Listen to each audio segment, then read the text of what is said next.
Hello there, folks. Sorry I'm a little late. Hi. We have quite a bit to get through today. So I want to get right to it. Kelly, are you ready to do an update? Yes, I am. Hey, everyone. Awesome. Here we go. So here on the chat, I am putting the link to the page I will speak to. And let me make it a little bit bigger for Christian. All right, so community update number 70. It's fun to celebrate those nice round numbers. This week, we are working on getting in those last bit of merges for the updated RSpace and starting testing on the updated, renovated RSpace. We are investigating a memory leak in our node and seeing that in a variety of places. We are working on slashing implementation and then merging a PR that updates the proof of stake contract. And we are also preparing for our dev retreat next week. We are meeting together as a team in Wrocław, Poland, and very much looking forward to that opportunity to be together and to have conversations that go so much faster in person. And we'll look forward to talking with you more next week about what we're talking about and how that's going. We are currently running version 9.3 on testnet and are working towards the release of 9.4. And you can take a peek of what's in that right now and what we're working towards there. As always, you're welcome to see what we're working towards in Mercury. Testnet 1 is live. And I'll talk more about its status and how live it is. And I will also talk a little bit more about our testnet plan. But as always, you can find the link to the public testnet information page either here or directly from the main page of the wiki. We do plan to hold community tests tomorrow. That's Thursday at 1400 UTC. We are still as a team working on addressing what exactly we'll do during that session. And we do plan to meet. So if you are a regular, we look forward to seeing you again. And if you're a newcomer and just interested to see what we talk about there or get some support using the platform, happy to support you there if you would like some support. In consensus, Kent is working on delivering the slashing functionality. So right now he's working on slashing when there is an invalid block. You can also see the other work that goes into slashing and work that he'll pick up next. We've also offered some support for debugging in RSong. We found they were experiencing some issues, so we helped resolve that issue and filed some new bugs against the platform to make sure that we investigate why those overflow errors were not reported and why the deploys were not blocked when the deploy contained incorrect values. So good collaboration there and certainly some added work on our backlog to address those bugs. We are continuing to work to investigate a blocker related to running a Genesis ceremony that includes the rock balances in that Genesis block. Pavel has 2 PRs open that we hope to get in today that should help further support the investigation of that. Basically, what's happening is the master of ceremonies node, the bootstrap node, is successfully creating the Genesis block. It's successfully passing it around to the validators are receiving it. But when they send it back and send their approval back, and the bootstrap gets it and then approves it and sends it back out as the official approved block, the validators are not then receiving it, and therefore they're not able to instantiate Casper and launch the network. So that's in short what the bug is, and work is in progress to figure out what's happening in that last little critical stage of the Genesis ceremony.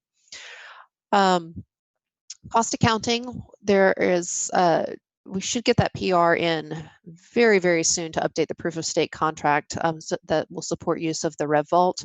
And you can take a look in RChain 3136 to see what that is all about. We do plan for a while to run our proof of stake contracts in parallel. So what we have is the old one and the new one. And that's simply because we still need to complete work to update the tests. And we don't want to block continued work of other developers by making those tests not work. So that's why we will run in parallel with the 2 proof of stake contracts, and then we do have a work ticketed to remove the old proof of stake network when we feel comfortable and ready to remove it. We are also discussing as a team reviewing the work required to bridge cost accounting and the wallet. So now that cost accounting is working in the interpreter and we also have the wallet, there's the work to bridge the two. And you can take a look at our Epic 3135 to see what goes into that. And we're still having conversations to make sure that we have a correct estimate on what's required in terms of time to complete that work. The node team, I showed last week what we learned about peering, and Sebastian has picked up the work to change the Kadimlia lookup algorithm to shuffle so that we get improved peering. So that's good news there.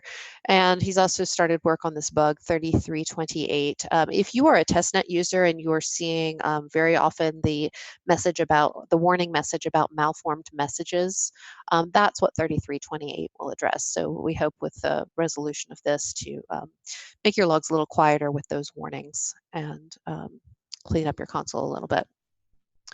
And as a reminder, a warning is a warning and not an error, so it's not blocking the performance of your node, nor is it blocking the performance of the network.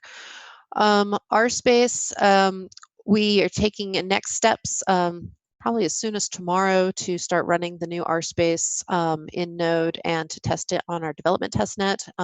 Hopefully that should go well, and then we look forward to sharing that on the public testnet as soon as we can.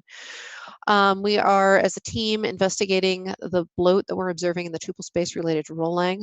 We did have some preliminary conversations about it earlier this week and plan to discuss more during next week's dev retreat. You can see what we've learned so far in RChain 3334, and then we'll have a deeper dive in it next week as a team and have a better understanding of what needs to be done and how and when we're going to do it.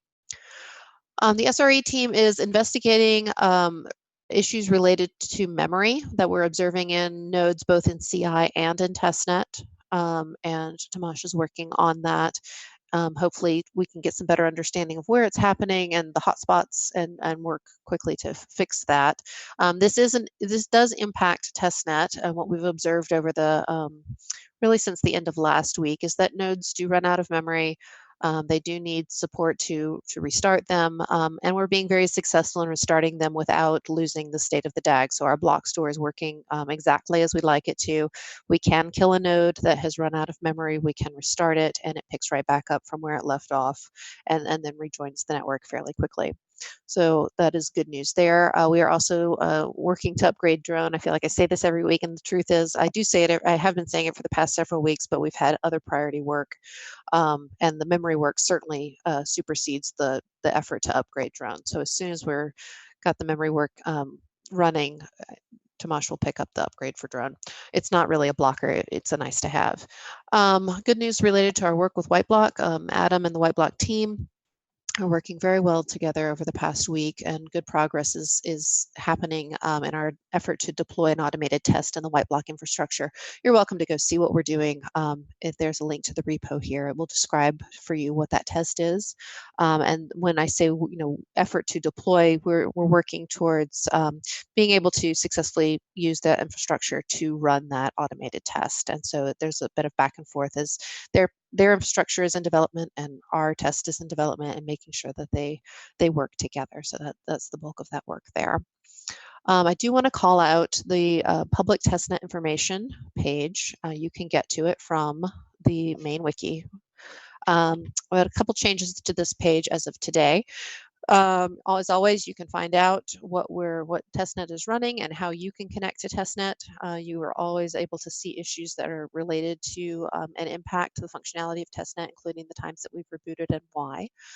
And then what I want to speak to directly is our roadmap. I talked about this last week, and when we changed the estimate for testnet 2, I've added some additional details to this page so that you too can better understand what blocks each launch of our next phase of the testnet. And so when we provide dates, they really are estimates of time based on our known dependencies. And then you can take a look at those dependencies. And so for example, if we look at testnet 2 and what is going into testnet 2.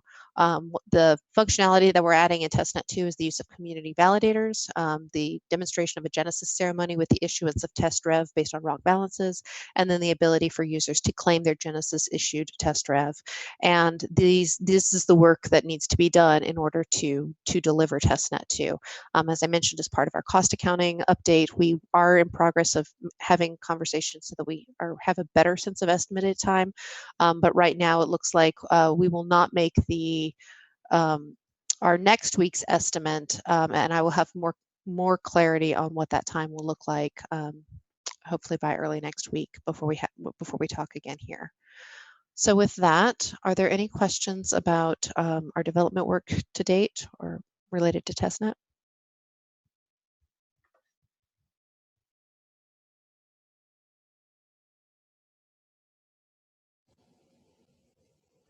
Thank you, Kelly. That was a detailed and comprehensive update, and there's a lot of good work that needed to be reported. I did want to mention that it's actually RCAT. It's just the asset management system that uncovered the bug, the int overflow bug. You know, we sort of glom RSong and RCAT together, but it's really the asset intake or acquisition piece of the puzzle, which we rebranded as RCAT some while back, that found the bug. And it's actually quite invaluable to be able to have something realistic to pound on the platform with. And I was very pleased that we were able to catch this, and also pleased with Kent worked over the weekend, and so did Kayvon, to find the issue. It also uncovered, some brittleness. We shouldn't be responding to something like an int overflow with just the nodes stopping to behave correctly. So it's good that we spotted this sooner rather than later, and we're able to resolve it. So this is the value of having much more comprehensive tests, which look like applications. Surprise, surprise. So I was very pleased about that. Also, really happy with the progress that's happening on slashing, and looking forward myself to digging in on the considerations of space consumption in the tuple space. There's lots and lots of low-hanging fruit that's available to us, and even the midterm solutions are going to be a lot of fun. It turns out that we can, and again, we're not gonna do this in the short term, but in the interim term, sort of midterm, we have the ability to detect when contracts are sequential. We can do this via static analysis, which is quite nice. And in that case, a huge number of COM events can be eliminated. They just don't have to go through the tuple space at all. And so we have an efficient or a compilation optimization strategy that will dramatically reduce how rowlang touches the tuple space, in addition to just making sure that we don't do crazy things in the tuple space itself, which we're probably doing, because it's nascent code. So yeah, thank you for that. That was a very useful update. Any other questions about the platform from anyone? Kelly, you did say, I think, that testnet 2, that you're not sure on the date. Do you think you'll have an idea of that launch later next week after your meeting in Poland? Yes, and in fact, I think I'll be able to report an update on that at this time next week. Excellent. Great. That's thanks. very good. Yeah, good. I'm looking forward to seeing everyone in Poland. That should be a lot of fun. We have some other updates. So I need to let the community members know that yesterday the board unanimously approved closing a round of funding with Capital Partner, and we have already conducted initial test transactions to make sure that we're all parties are safe and following protocols. And so that's been confirmed by both sides.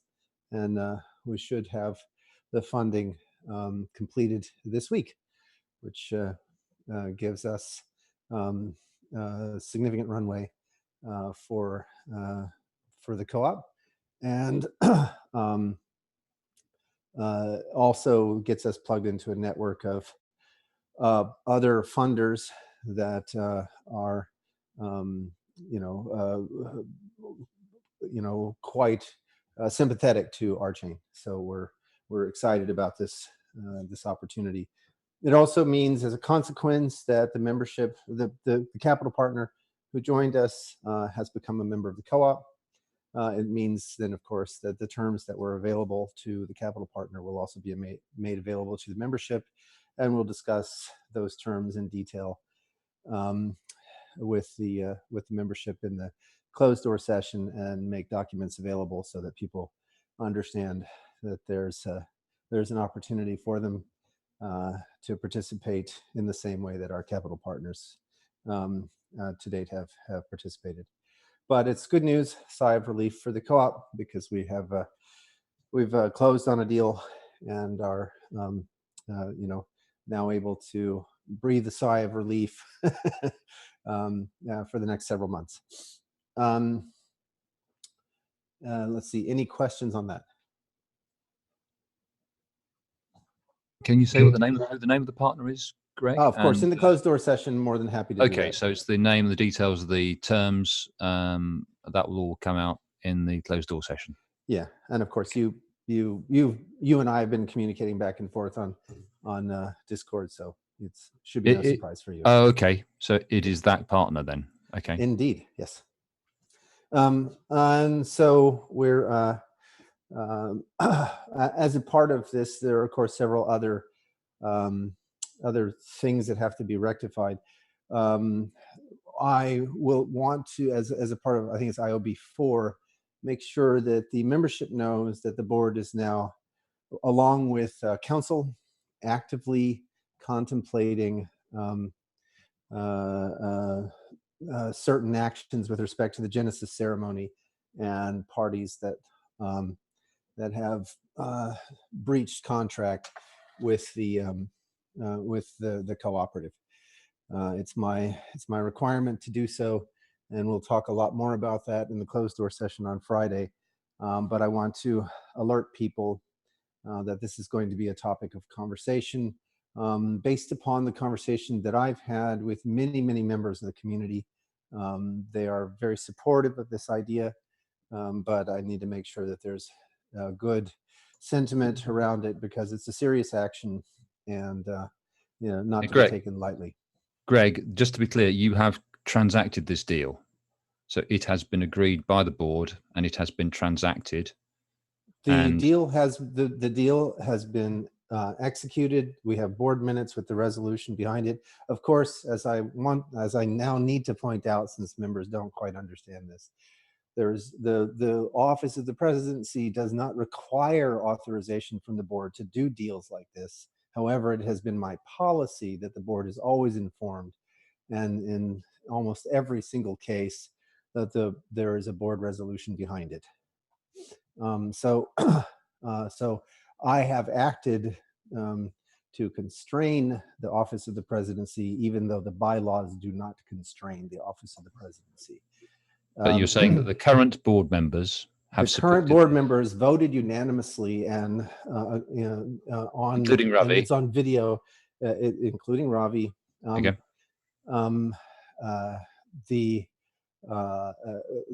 This is recorded in video and in board minutes that were circulated yesterday and sent to the finance team. We are in the process of executing the transactions. There are a series of them. We have already executed some of them, and we will execute others. The funding comes in tranches. It doesn't come all in at once.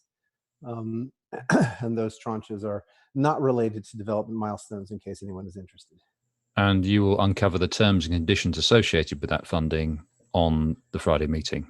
That's correct, of course. And how many months of runway does it add to the COP?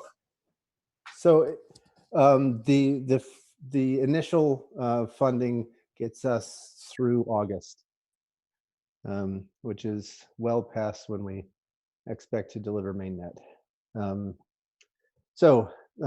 Moving on, then let's talk a little bit about mainnet. The dev team has been working together to coordinate especially Kelly and Chris and myself. We want to coordinate a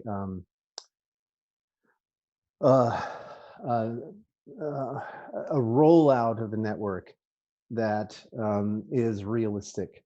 So rather than a giant big bang, okay, network's live, let's go.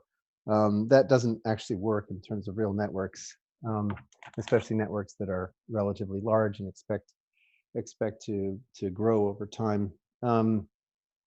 You have to kind of roll them out. And in this case, one of the key pieces of rolling it out is making sure that the rev is available for exchange on all of the, or at least a good portion of the major exchanges.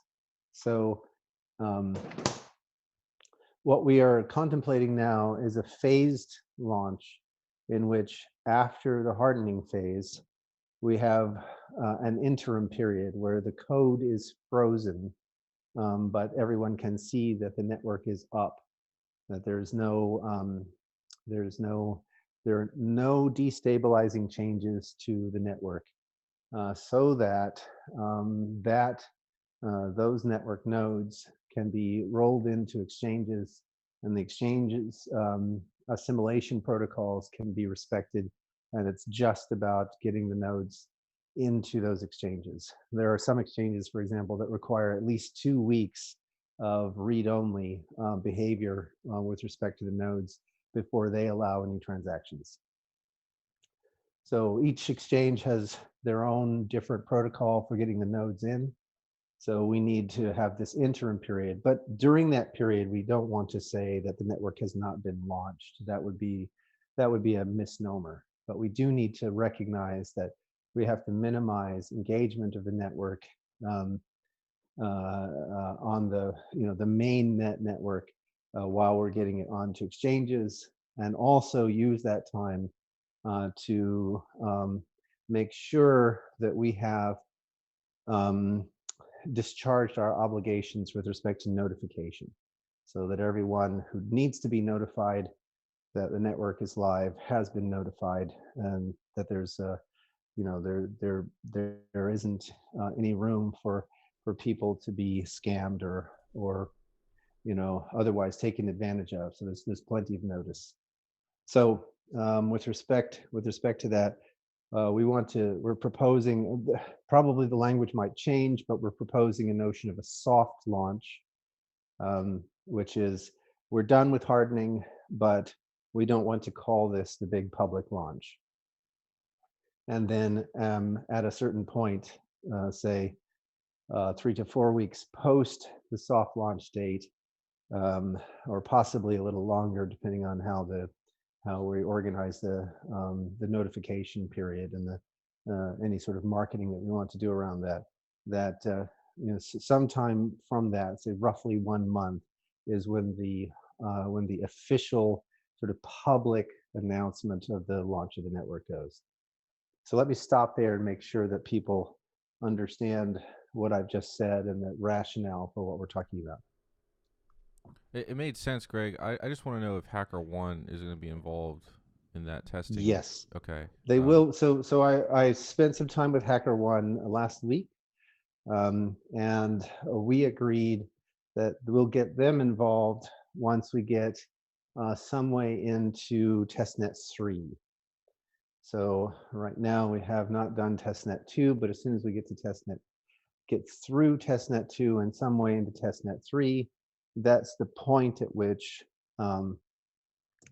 we want to engage HackerOne. So I've spoken with them. They have a comprehensive plan for engaging researchers to go and exploit the network, the public testnet. I have also encouraged them to utilize the white block tools and one-click sharding solutions to do research and to think about exploits. Right. So the idea is that they can run their own little laboratories to come up with exploits. So they'll have access to the source code. They'll have the ability to easily launch a shard and tinker around with it, and then launch an attack on the network on the basis of their research. That's So really good to know. I think it'd be also cool if we could set up an RCast with Whiteblock and HackerOne on the call. That I think that'd be interesting, but we're not there yet. Yes, I agree. That's part of what's contemplated with respect to ensuring the quality of the network before we go live. That's correct. But I also have concerns, and the HackerOne has done their best to try to alleviate my concerns. But I have concerns that anyone can just run up a giant bill against the HackerOne bounty program by ticking off a bunch of different tickets, which we then later have to go into resolution on because they are either duplicates or not relevant or not reproducible. So working with HackerOne to make sure that their triage of the tickets is sound and reasonable and fairly aggressive in terms of weeding out anything that might be essentially a DOS attack on our bill with HackerOne. Does that make sense? Yeah, it makes perfect sense. Cool. I mean, we definitely want to pay for people who are uncovering significant problems with the network. We just don't want to be the target of an attack based on that. Okay, so we've covered soft launch. Any other questions about soft launch versus hard launch?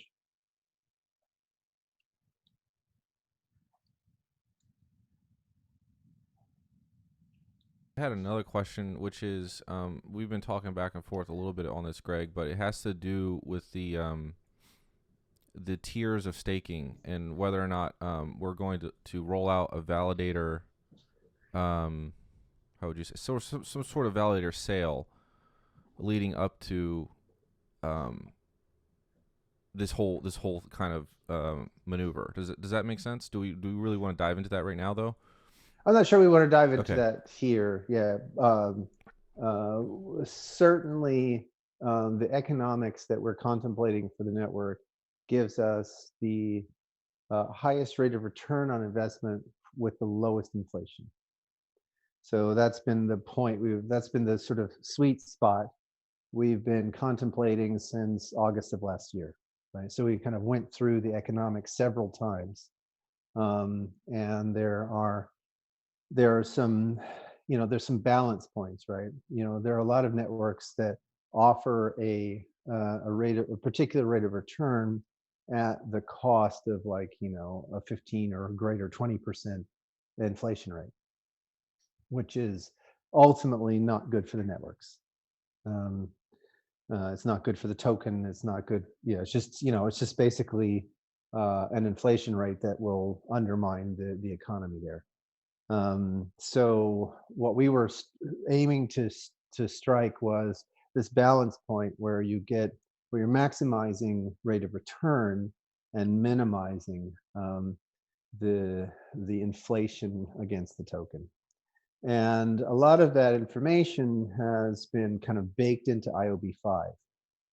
So we sort of contemplated the interest rates, which are dual to the inflation rates, as a part of the IOB5 schedule. So hopefully that makes sense to folks. But that's where we're aiming. That's what we want to provide, and what we believe makes us competitive, economically. I mean, independent of all the features, concurrent execution, Casper-based consensus, ultimately the ladle-based security mechanisms, and then this better economic equation is what we, if you stack all of those up, it starts to be a pretty compelling case for choosing RChain over other networks. And people kind of get what I'm driving at here.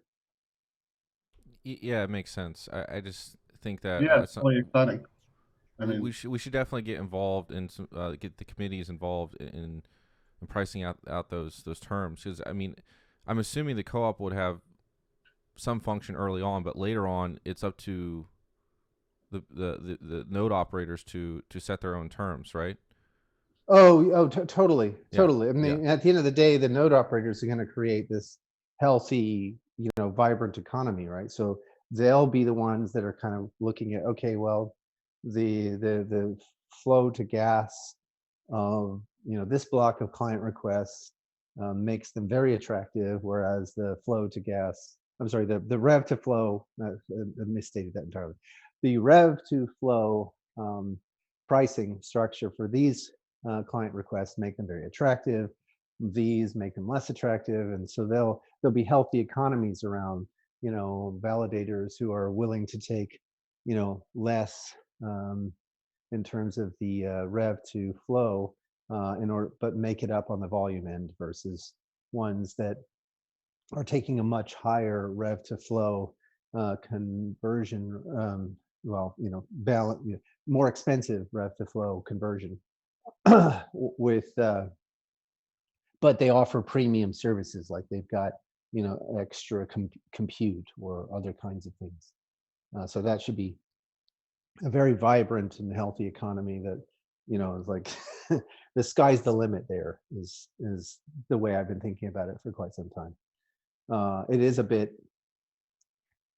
I don't know, when I first started seeing the dynamics of this, I mean, I spoke to Vlad about this at length. I was just like, this is liveness of client code, market-based liveness of client code, which is for a purist that can be tremendously disconcerting. But in terms of the reality of the market, the large financial institutions are reordering their clients' requests so that the financial institutions maximize their profits, at the expense of their clients. So it's at least it gives people a better handle on current market conditions by a lot. So in that sense, it's a better world. I don't know if people are grasping what I'm saying here. Do people follow what is at stake in these issues, literally? yeah, no, it's great. Yeah. It's kind of what we've been talking about the whole time. It's great to see we're getting close. I mean, this is going to be the vibrant platform that we're all shooting for. No, thank you, Ned. I agree. I would just say that it's probably going to be a tall order to bring on some sort of economist that can sort of flow with the conversations coming out of the dev teams, right? Because at the end of the day, this is still financial technology, right? Which means that these equations and the algorithms are going to be hard to get right the first go around. And to my knowledge, I agree with you. Yeah. I agree with you. I do want to. Sorry to interrupt, but I do want to say something that's very important here. As a part of the hardening process, what we've landed on with respect to economic simulation is that the network is the best simulator for the network, and this is the principal reason for the white block engagement. More than anything else, there are lots and lots of benefits from white block. But in terms of what we need to do to make sure that we've got the slashing and incentive constants correct, is we need to run lots and lots of simulations. The traditional, the traditional way that this is done is you write models. You run the models, and you check and see if the models give you good results. But then there's always this question as to whether the network matches the models, or if you got something wrong in translation. And here we can avoid that whole fidelity between model and network issue by simply making the network be the simulator. So we launch a closed box network, we put it under various conditions, and we see what the consequences of the economic parameters are. And that gives us a sense of what the dynamics are. So literally, we've eliminated a place where there is noise in traditional development of these kinds of financial software systems. There's this. It's so common to have this infidelity between model and deployed software, such that it has a dramatic impact on the at scale or aggregate behavior. And here we're just eliminating that. In the same way that we follow the correct by construction principles for the consensus mechanism and the execution mechanism, right? So that there isn't some like, we go over here to prove the correctness, but there's no relationship between what we prove the correctness of and the actual running code, right? The same thing, we do our simulations on the actual code, not on some model. And that's a big win, right? Because we know we're stressing and testing the actual system and not some simulation thereof. I don't know how to stress how important that is. Anyway, so that's where we're going to get a better handle on things without having to hire an economist. Hopefully that makes sense. Yeah, fair point. Yeah, cool. There have been a lot of simulations done on the Casper, various Casper scenarios. Yes, that's correct. And those, some of that early work, gave rise to some confidence that this isn't just some harebrained scheme. But we're at a, once we get to the place where we want to launch this thing for real, then the simulations need to have a much tighter relationship to the deployed code. Awesome, guys. I have to get back to finishing up the details of our investment. And so unless there are any burning issues, I'm going to jump off. Hey, Greg, I just wanted to get a quick response from you. As you know, there's Dan Connolly initiated a special meeting process. There's a doodle poll that's out there. About 20 folks have responded. It looks like there's definitely a concentration coming up on Saturday at 7 a.m. There's another concentration on Monday and Thursday and Friday. Can I get a commitment from you to attend one of these sessions? Well, or more, or all of them? Yeah. So Saturday I'm traveling to Poland. Okay. Right. Monday is the first day of the Dev retreat. Okay. So Monday 6:30 a.m. Thursday 5 p.m., which is probably about midnight in Poland. Yeah. So these are all terrible times from the point of view of what we're trying to do. Like in terms of what's important, the Dev focus on getting mainnet out the door is much more important. Can I have you and Lila look at the doodle poll, because those are just the top dates. There's actually many selections for folks all around the globe. Okay, and that would be important to have your participation. Of course. So we'll look for dates that are after the Dev retreat. Yeah. Very good. Thank you. All right. Thank you. Cheers. All right, guys. I gotta go.